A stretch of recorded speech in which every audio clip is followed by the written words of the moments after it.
Hello everyone, this is the reference photo for today's painting, and this is the list of materials I used.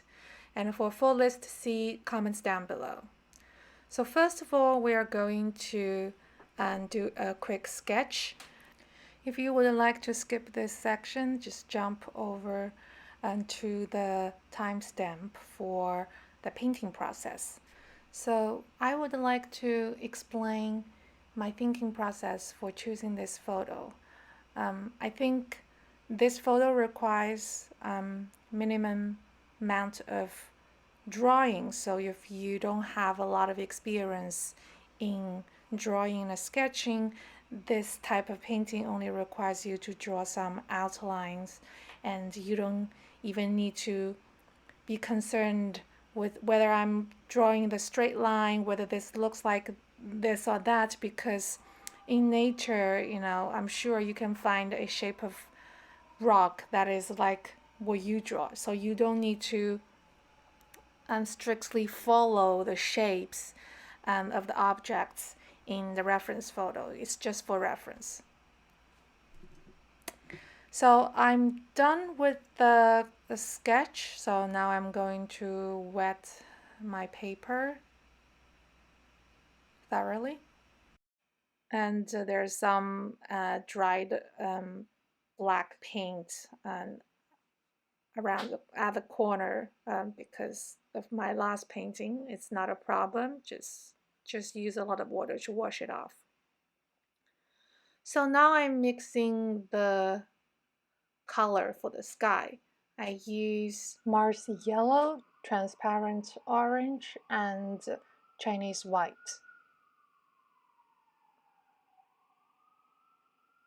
I'm just mixing the right tone that I want. First start with something more yellow, and then gradually adding more orange, so you have a graded wash. So there's a gradual transition in tones and when you go down the sky. And I'm adding a little bit opera pink at the bottom of the sky because I wanted the sky to look more interesting. Why not? And now I'm tilting the board, tilting my paper, so to encourage the flow of the dispersion of the paint. As you can see, it goes down way past the line, the outline of the mountains. It's not a problem. You can just use a paper towel and to wipe it off. And now I see that the color in the top corners are not very even, so I'm just using a clean damp brush to even it out. And also I want to add a little bit lavender to the very bottom of the sky to mute and darken it a little bit. And also on the top of the sky. And you can always tilt your board to encourage the dispersion of this paint. Also, you can always wipe excessive paint off at this stage since you haven't painted anything in the lower part of the painting. I'm tilting the board in different directions to encourage the paint to flow to different directions. Okay, I'm good with the sky. Now I am wetting the lower part of the paper again because I just used paper towel to wipe off the paint, so it also removed a lot of the moist on the paper. Now I'm using lavender and cerulean blue,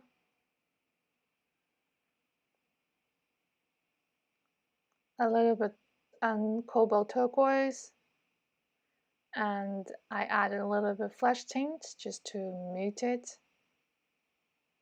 So this will be the color of the lightest part of these distant mountains.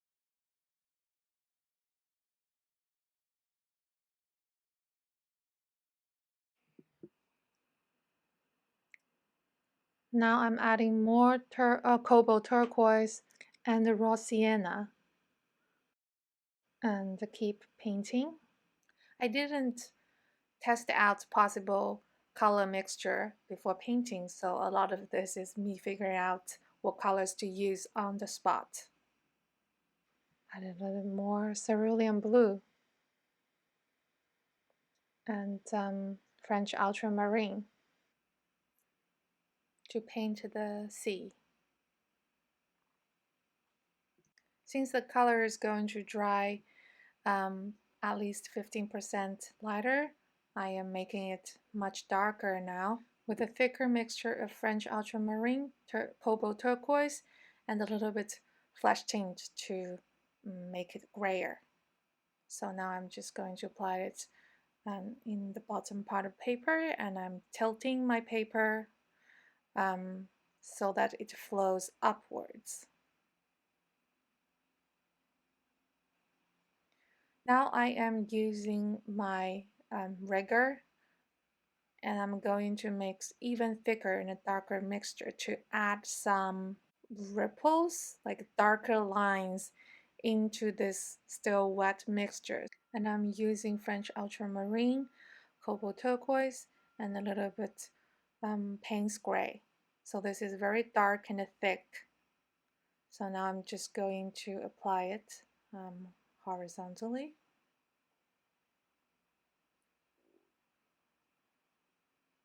And this paint is much thicker than the previous layer. And with time, it will soften out and disperse, which looks very natural. And you just need to let time to do the work. I don't know whether you can see, but the first couple of lines I made are already much lighter. So this is what I meant by watercolor drying up at least 15 to 20% lighter. So the lightest wash of the mountain and sea areas is done. So either you can wait for the paper to dry naturally, or you can use a hairdryer to dry it. And I use the hairdryer on the cool setting. Now that the paper is completely dry, I'm going to mix the mixture for the distant mountains. So I'm using French ultramarine, Payne's gray, a little bit Prussian blue. It's a little bit thick, so I'm adding a little bit water, and then I am just going to paint the furthest mountain that we can see.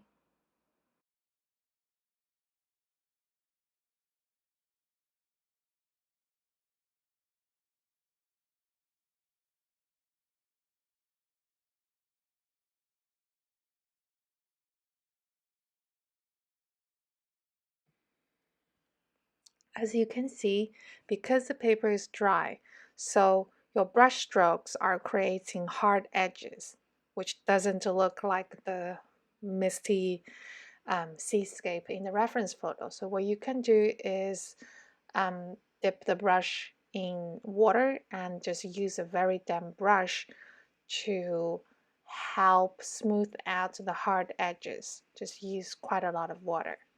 The problem with adding a lot of water now is that it actually creates, as you can see, background, or the so-called cauliflower effect.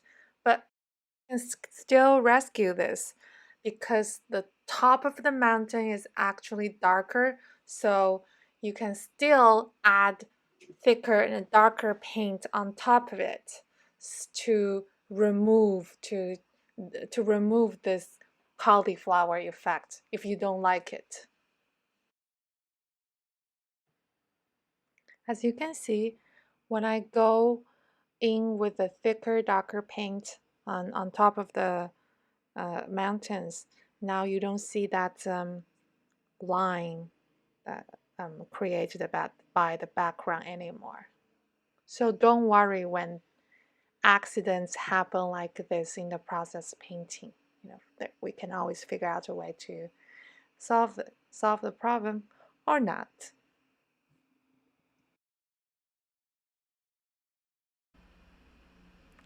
Now I am switching to a Sable brush. The tip of it is not very pointed, as you can see, and it's quite good for painting like distant foliage because the brush itself just creates that effect. I'm done with the furthest mountain, so now I'm switching back to my silver round brush, um, and I'm trying to like remove the hard edge before it's completely dry. If it's dry, then you can no longer remove it. But as long as it's damp, you can use a damp brush to smooth it out. Now I'm going to make a dark, thick mixture, darker than the previous one, with Payne's Gray, French Ultramarine, and I wanted it a little bit purple, so I added a little bit Alinzarin Crimson, and then I just go in.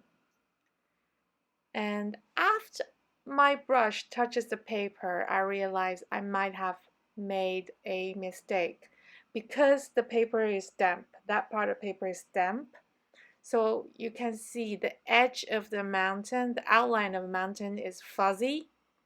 But as we said before in our previous videos, usually if an object is further away, it is lighter, cooler, and fuzzier. And things that are closer and in focus have sharp, clear edges. So I need to make an executive decision as to how to fix this. But before I panic, I decided just to carry on and see what I can do. Now that I see how the color performs on the paper, I think I can go even darker for this mountain. So I think I'm going in with a thicker paint um, when this part of the paper is much drier, um, so that I can have a clear outer line. And now I'm just painting um, mountains that are not really in focus, that are a little bit fuzzy, because I realize the previous wash dries up much lighter than I expected, even though I know it dries up lighter, but it's much lighter than I expected. So this actually helps me come up with a solution.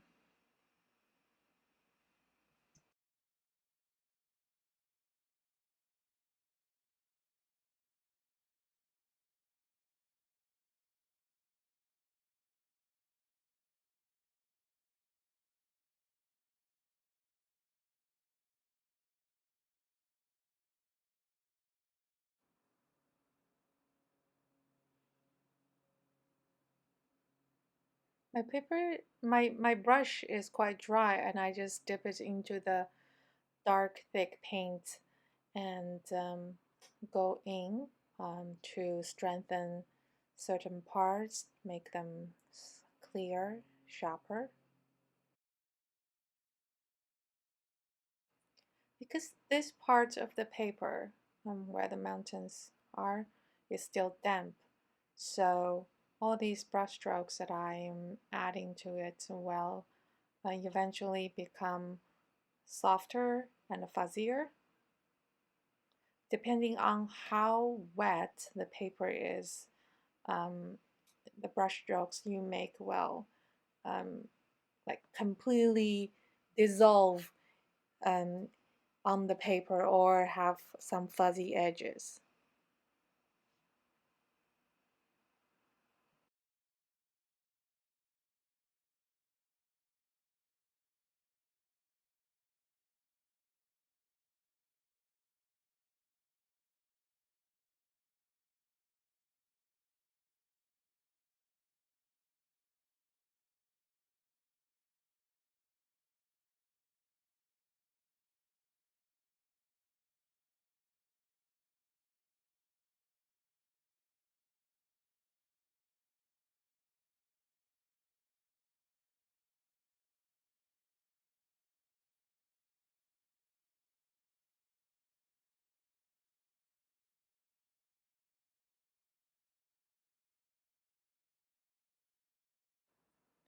as I was painting the further mountains, the one that is much closer to us is actually gradually drying.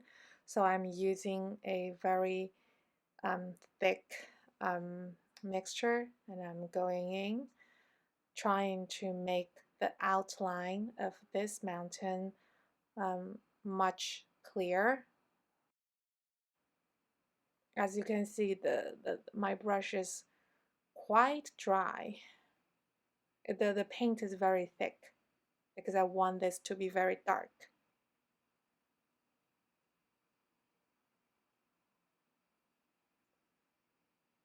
I added a little bit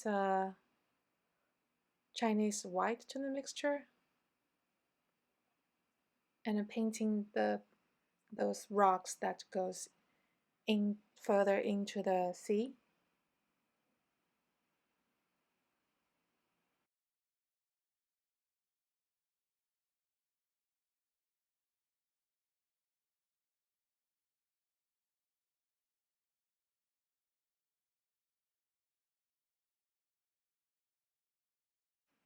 I washed off the paint on my brush and dried my brush and trying to smooth out the lower edge of those rocks.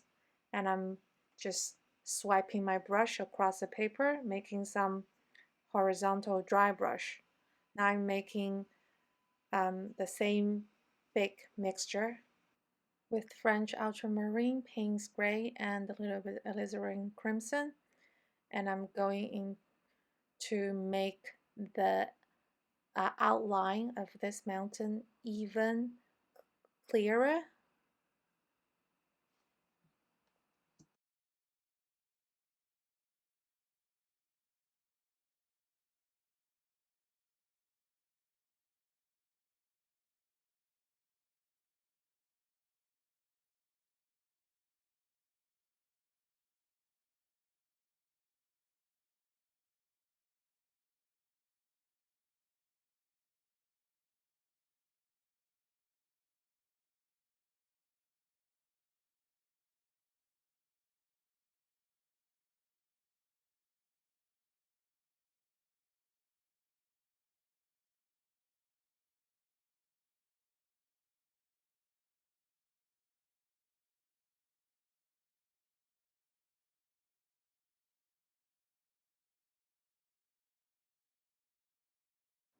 Now I'm just painting these small rocks.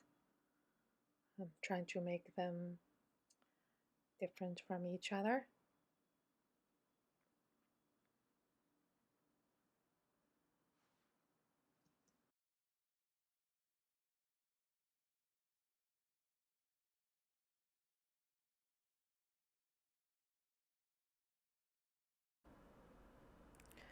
Now looking at the mountains that are close to us, I'm not very satisfied.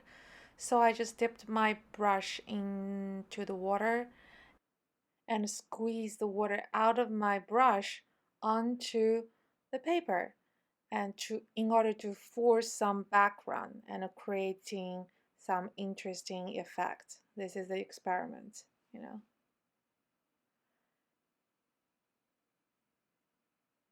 So I'm adding it to the second layer, meaning the mountain that's behind this one.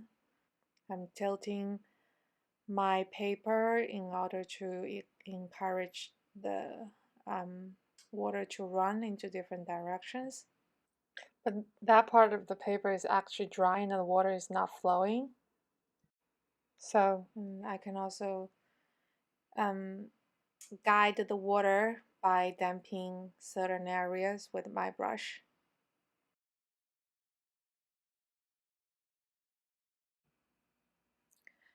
As you can see, this is the so-called background or cauliflower effect, and usually it creates a line on the edge because all the paint is pushed outwards to the edge. So that is the effect of background or cauliflower. And I just left it alone for a while, and I continued to paint the small rocks um, in the sea. And as I was painting, I was actually thinking, how can I fix that? I mean, the background created some interesting texture, but I'm not entirely satisfied. You might feel frustrated by the effect, by the texture created by the background, and then you might be tempted to just stop, throw it away, and say, I ruined this painting and I have to start anew. But maybe if you keep going for a little bit, an idea might pop up.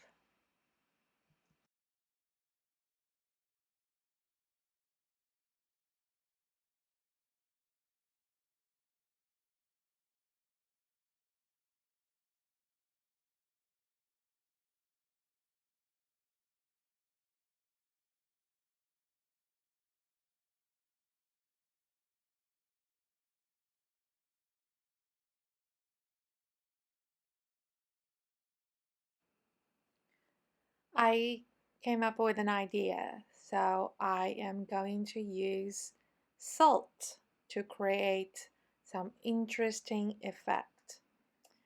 Since that area is still damp, I sprinkled some coarse salt onto it and just let it be. When the salt melt, it will create very interesting effect. Um, and I just leave the salt on the paper and carry on with the water and small rocks.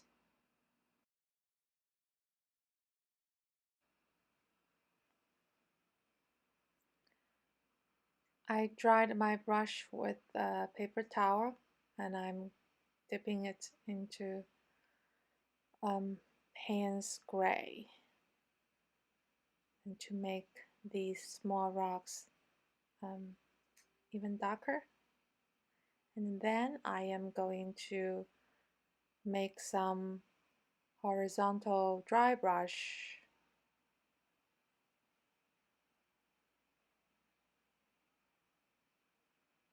I tilted my brush and just lightly brush over the surface to create these brush strokes, um, so that we have some texture on the water.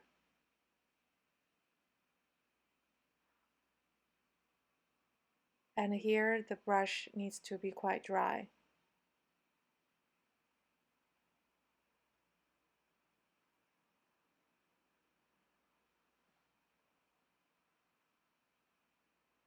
I'm only just picking up the dark colors and in my palette and just brush across the paper. Now I am switching to my rigger and I'm using Payne's gray. It's quite dry, so I added a little bit more water. Because Payne's gray is a little bit blue, so I added some burnt sienna to make a more neutral gray or black. Now I'm going to add some birds in the sky just to make the composition more balanced and interesting.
I'm done with the painting, so what is left is for the salt to do its magic. Now the paper is completely dry. I'm just removing the remaining salt with my hand. And voila! This is the finished painting. Thank you for watching. Don't forget to click like and subscribe.